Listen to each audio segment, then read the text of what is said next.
Live. Hello, hello. Let's see. Let's wait. I think we're okay. I think we're live. Yeah, but I'm watching us right now. We're still a still image. Oh, there we go. There we So are. that's There's some latency. yeah, cool. So I'll try my hardest not to look at myself and the computer on Yes. both. Here we have ourselves with no latency. So this is the Right. That's the proper way. But this is the lowest latency possible. Is just you right here. So as, as close to real time as possible. Yeah. The digital imagery in our eyes is faster than Yeah, I the computer. I can increase my own buffer size, so it's like You can latency compensate this entire broadcast, right? yeah, So can you take like any thought that you have basically and any movement and whatever and just delay by whatever 5 seconds or whatever this is delayed by? sure. Yeah, this just cost us like 10 viewers, I'm sure. This little conversation. So hi, we're um, kind of gathered here to start something new on many aspects. One of them being that straight to the point, where we have already formed a new company together. We'll talk a lot about that, and within the activities of the company, we wanted to go back to do something we've both kind of started out doing, which is creating content and kind of engaging with people in social media. And we've decided like the formation of the company is like a great excuse to kick off something in the sort of podcast area. I don't know, something in that sense. We've always been big on collaborating and conversing with people on the topics that we're excited about. So yeah, Right. so feel free to join the Discord. It's in the link or whatever. Our new page. Everything is in the description of the live broadcast. I hope so. And if not, just write us here in the live chat, and you know, already see we have our first our first guest on the Discord server, which is great. Hey, Alan, good to see you. Yeah, this is pretty exciting stuff. Yeah, it is. We're figuring everything out. It's it's both familiar, like working together is familiar, and working with audio plugins is familiar, and music and everything. But on the other hand, there's kind of a feeling of uncharted territory. I don't know if you feel the same way. So For sure, for sure. It's super exciting. I mean, we've already been through this, I guess, journey in the last couple of months. So we've been uh, doing quite a lot to make this feel real. But it's still like we've done so much in the music areas and tech areas and whatever. But it's the first time we were putting ourselves and our ideas kind of up front. yeah, right, right. So it's very different to be like a part of a brand or corporation, even if the brand isn't much bigger than 3 or 4 guys making music or touring or whatever. So putting like a name like Project RNL, or working for and with companies like Waves and Xfair Records and whatever.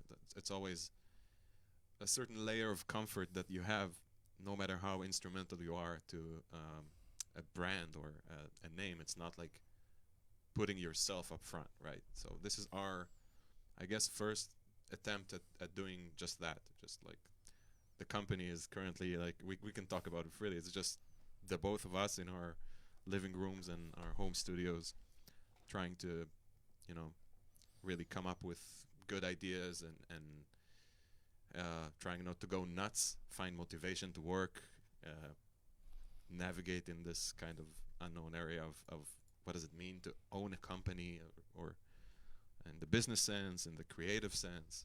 Uh, it's pretty, yeah, it's pretty scary stuff. But I think we share something. We have this common trait, personality trait, that we kind of assume that stuff will fall into place if we have like a big enough target. I guess I don't know. That's the way I feel. That Yeah. if you give yourself like this big narrative, you kind of find yourself plowing through, like, oh well, I need to figure out social media stuff, and I need to learn how to code this, and everything kind of gets sorted out while you're heading towards the goal. Exactly. I think this is kind of interesting because I feel like in some areas, like we're very confident, right? Like when I go to code plugins, like most of the stuff is stuff that I've done and I have experiences, and you have you have quite a lot of experience now doing product managing things and designing and everything. Not to mention your music experience. No, mention it. Let's mention it. So you're playing music. Oh yeah, right. Thank you. I needed to be reminded of that. But there's so much stuff that maybe scary. I want to call it not scary, right? But there's all these.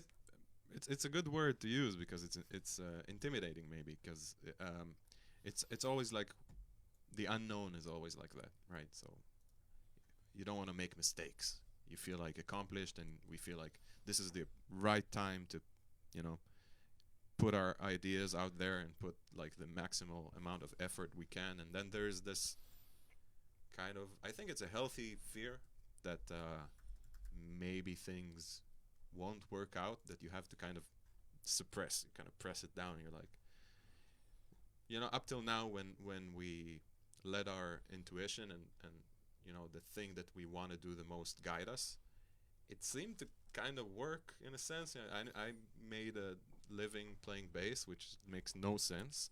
So I guess like a company falls in that same area of, hey, I really want to do this, and I always think like the only thing I really need to do is to kind of persist, and if you persist for long enough, you end up with something, either an incredible like experience and blah blah blah, and you take that to the next phase, or the actual thing you're doing becomes something, becomes successful. Like when you started Project RNL, I guess like you wanted, like you didn't think, oh, I'm gonna start this band that's gonna do millions of views and work with a lot of musicians. You kind of had an artistic vision in mind, and then you found out, oh wow, people connect, people resonate with this. Maybe I need to put this at the center of my life. You know what I mean? I think it's interesting how this works, right? Like there's there's the point there where you're looking within, right? You look inside and you're like, oh, there's all this stuff that you want to do. Like there's all these like music passions, for example, right? I think that's a big one for me, right? Like I have these connections with like deep musical ideas that resonate with me, right? And I want to bring those to life, right? So that's why I want to do music. I want to feel connected to this side of me, right? That loves loves this type of music or this type of emotions and this type of expression, right? But also there's a side that says, okay, I don't just want to be sitting home doing this, right? I also want to share this with other people. Yeah. Like you mentioned a band, right? Like a big part about that is just like saying, hey, I want to have another person or other people in the room while I'm experiencing this. I want to share this. I want to let them in the decision making process too, right? I want to let them in with their creative input and stuff. Yeah. And I feel like this is kind of like that as well, right? There's the part of me being with myself and my thoughts, and like obsessing over, I don't know, tech ideas and code and all that. Yeah. And there's the side of like, let's make this a thing. Let's make this a part of our lives now. Let's make this a thing where we're meeting and we're exchanging ideas and we're developing the thing and we're putting all of our time into this. And right. It also helps that you find someone that gives you like a frame of reference. So let's say if you're a person that's very detail oriented, and then we both serve as like both sides for each other at this moment. So sometimes I'm very focused around things that are design elements and very specific ways a certain software will operate or a certain feature will look, and then it's fun in a sense that you can kind of pull me out of it and be like, hey, but here is like the big picture. And then vice versa, when you're very into the deep rabbit hole of coding something and improving the infrastructures, and then I can come up and present like a very advanced vision of the product, and then it kind of pulls you out to a location where you're like you have like an overview, and you're saying, okay, this is why I'm doing everything. And sometimes when you're working by yourself, and music is the same way, you're kind of stuck in a loop, and it takes a long while to get out of it. And I found myself like in projects I did by myself, kind of sometimes having to step away from something I'm doing for like a month in order to listen to it and be objective. And I think it's kind of the same way, and we're very connected on that basis, that we can give each other that perspective that's always that we find missing. And it's not like in a very, I don't think about it when I do it. It's just kind of a natural relationship, I think, that we have when we talk about ideas. So that's part of the reason we're doing this, right? Because we always say, hey, we can talk about music for like 3 hours, and not notice that time is going by, and always have something interesting to say to each other, and to play for each other. So we're keeping that sort of interaction, and just bringing it to a place where we're hoping to be our livelihood eventually, and produce stuff that is going to be out there in the world and represent us properly. Yeah, and I think also, we've done this before, right? We've done a couple of plugins together. Yeah. There's all the music stuff that we've done, right? There's quite a lot of that, music, yeah. and touring and live projects and recordings or whatever. But we've also done a couple of plugins, right? So right. we have some idea that we know how to do this, right? Because we've done this together. We've done it from zero, from like the planning stage to the designing the actual product, the QA, the all the code stuff and revisions, and meeting with even marketing, right? We've done a bunch of that. Yeah, I think maybe that's a interesting point to kind of talk about for a second, because when you think about it, our road was more like entrepreneurial than just. It's not like we grew from some position in the company to a position where we're allowed to present our ideas and develop them. So we kind of started out with just the idea, and both of us learned whatever we needed to learn in order to implement it, because we were excited about the idea. Going back to my original point, like we saw a goal, and we were like, you were like, I think I can learn how to code a virtual instrument, and you had some experience with it, and you had some, you were always very proficient in technical aspects, and to put it mildly. But then again, we brought an idea basically to a big company's table, and we assured them that we are the people to do it, and it worked on multiple levels. Like we managed to produce 2 plugins that are virtual instruments that are basically emulating bass playing, for those of you that haven't seen Bass Slapper and Bass Fingers. And we were lucky enough to be allowed to kind of lead the product at every stage. So we took it from a conversation in our studio to a pitch meeting to whatever, etc., until the last day that we were like shooting the video, looking at each other, going like, "Wow, I can't believe this is the video for releasing the product that we thought about in our home studio." And this is, like you said, this is kind of similar in the sense that the idea was the company. It's a much bigger idea, but it's kind of the same process, that we're kind of panicking and we have a lot of stuff to learn, and then we'll learn the stuff, and oh my god! Oh wow, it was so loud. I hope you didn't hear that. I hope it didn't go to the stream. The email notification setting volume just, wow, I can't hear anything. It's a good start.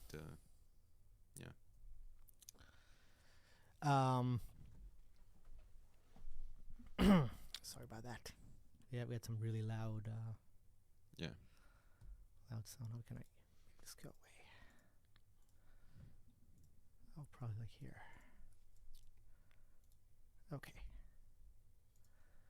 Right. I just want to give a shout out to people in our stream. We have hi Jason, hi Stefan, Hi Keith and hi Where Anthony. where do you see all these guys? They're on the I'm Project empty here. RNL. Gotcha. So I'm probably not seeing the mainstream. Right. Uh, Yeah, for some reason, like there's a thing about like if you're cross posting, it doesn't share the chat between different Yeah. pages. All right, so I'll go to the main thing. There we are. Now I can see all the nice people that write to us, making us feel not so weird that we're not talking only to ourselves. Yeah, so we also be happy to accept any like questions you have about the company or about anything else, music related. Maybe stuff that you find interesting in the plugin world that you always wanted to ask, people that work in that industry. We're very into like being open, with everybody about what we do. We're not the kind of people to hold everything close to our chest, and we're not afraid of anybody stealing ideas or whatever.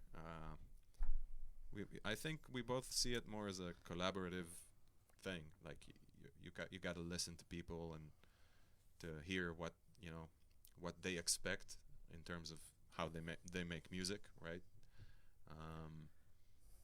I know we have like tons of opinions. Like every music production nerd, we can complain for like I don't know 10 hours straight about every little thing that we find wrong, and then that's the basis to a lot of.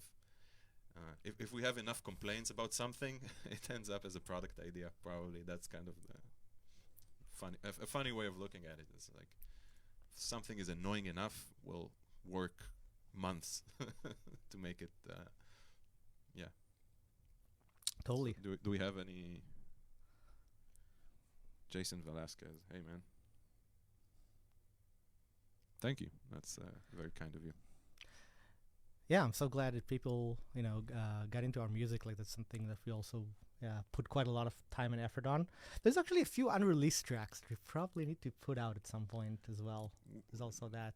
We have like half an album or something, like 5 or 6 songs that were never released. Maybe that's, this is a good time to do it. Yeah. We can play around with it. We can do like here we go. Here's a business idea, like subscribe to the newsletter and receive 5 never before heard Project RNL songs or something like that. We'll come up with something. I mean, they're just about ready, right? They're mixed and mastered and yeah. Hey Keith, good morning. Yeah. It's been a while, my friend. I'm still using Keith. Keith is the owner of Tsunami Cables, by the way. I want to give him a shout out because it's the only cable I've ever been excited about. And to be honest, like I'm not the kind of guy to connect different cables and really know the difference. But it's just like it's been through everything for like 5 years. It got wet, run over. I don't know. Like these cables survive through anything. They sound as good as the day I got them. So it's like way to go, Keith. I'm really happy to be part of the company. He's asking something though. Miss you too, man. Yeah. So let's talk a bit about what we're actually doing, right? So we started this plugin company, and we're actually working on a few different things that are gonna be involved with, like, I want to say, the composition process of a song. So it's all kinds of things that we're trying to implement that are,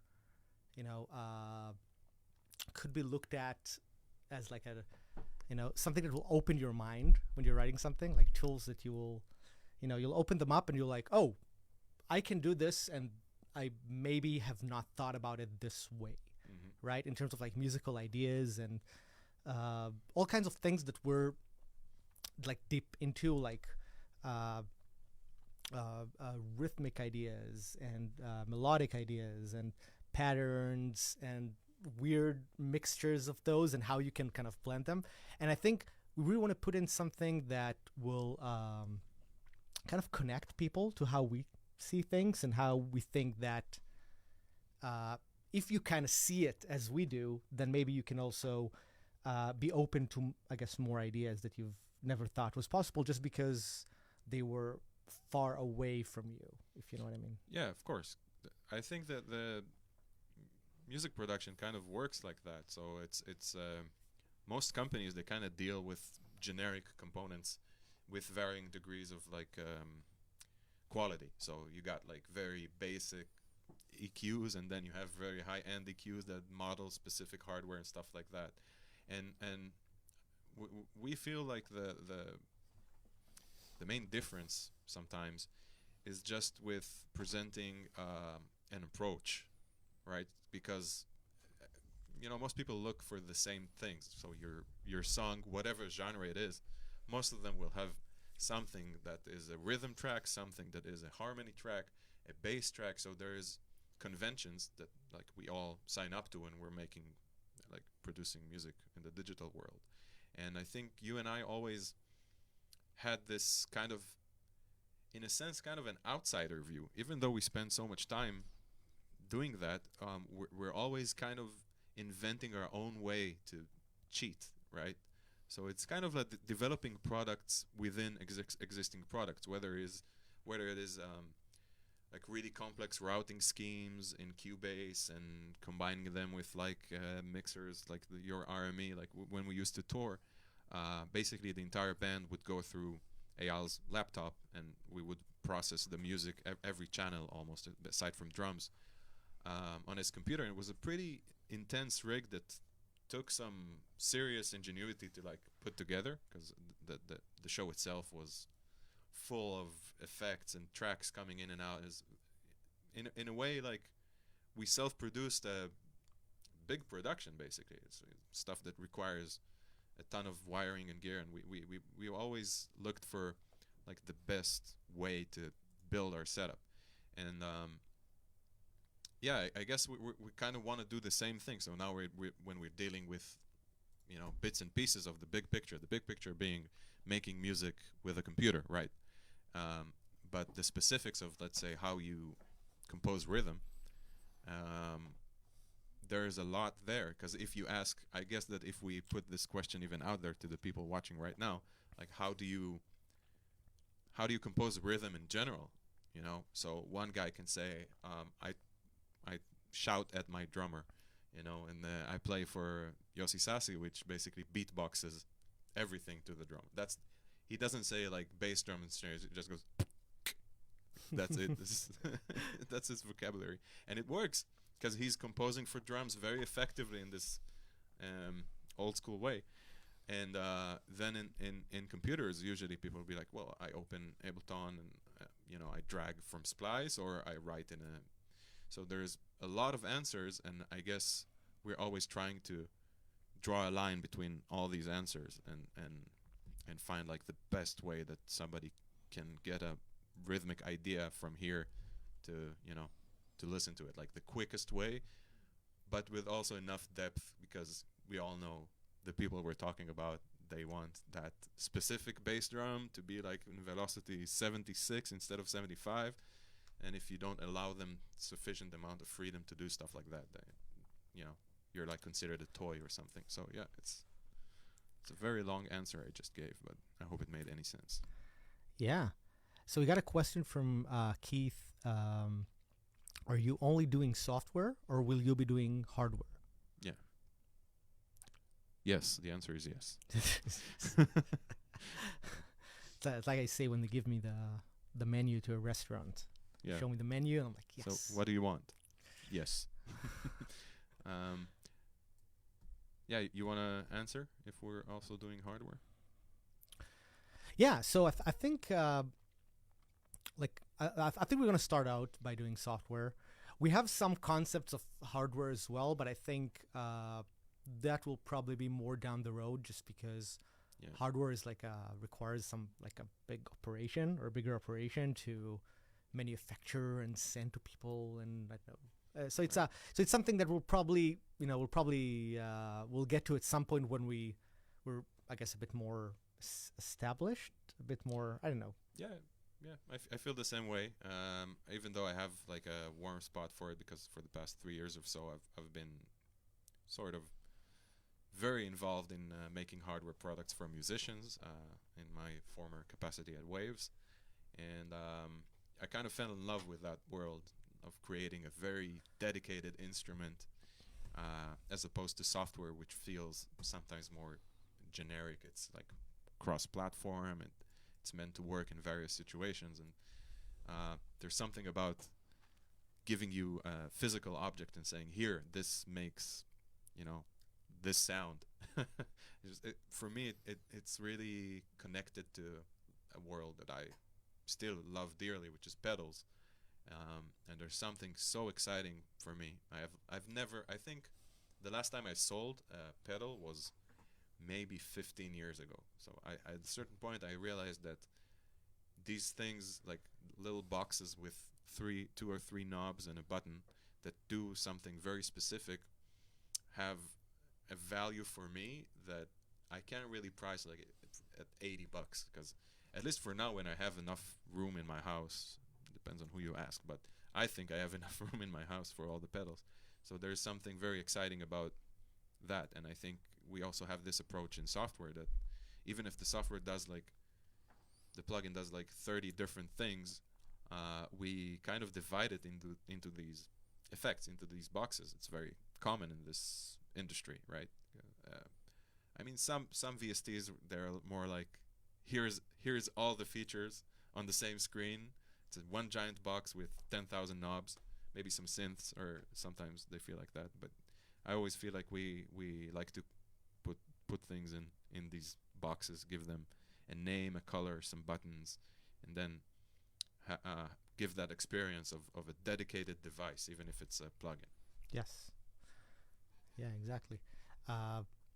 It's a very interesting talk. I think at some point we would definitely want to get into talk about like philosophy and design philosophy and ideas and technical aspects of that. There's quite a lot.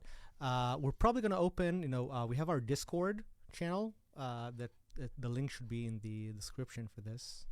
Yeah. You should all join. We're probably going to start pushing a lot of information over there. Yeah, it's also like the quickest way to get in touch, because we're at this point where we're still like brand new. We'll be responding almost immediately to everybody, and we really want to hear from people and their experiences with composing music, listening to music, or even just like good movies you've watched.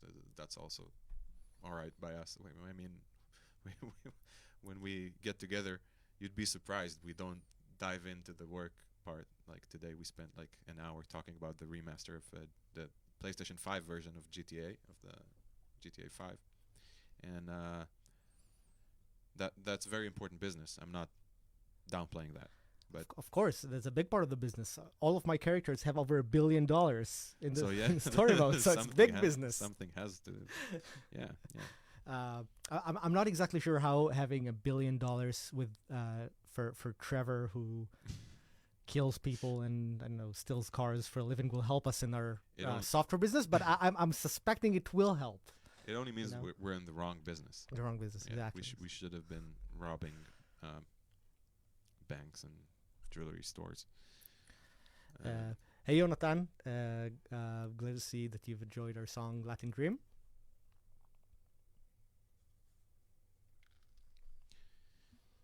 Any new music planned with Tammy or Ray? Not at the moment. So not because not. Right. So Tammy is in New York, and I'm now in Israel. So we chat once in a while, but we don't get to hang out and record just as much. And with COVID and everything, so there was not so much traveling that's happening. With Ray, same thing for Tammy. I guess. We so in the last few years, Or and I have been doing a lot of instrumental music. I don't know if people have watched our latest tunes with our with a band called Abstractions with Omri Abramov on saxophone and iwi. So we haven't done much with vocals. We kind of got very much into this kind of style where we're doing instrumental. Yeah. We've had some vocalists here and there. Yeah. Yeah, but usually for older tracks that Yeah. had lyrics in them, I don't know why is that. I really got into, doing instrumentals. I mean, instrumentals have always been a big part of our even vocal tracks. Like you'd have 3-minute parts in the song which are instrumentals. So Yeah.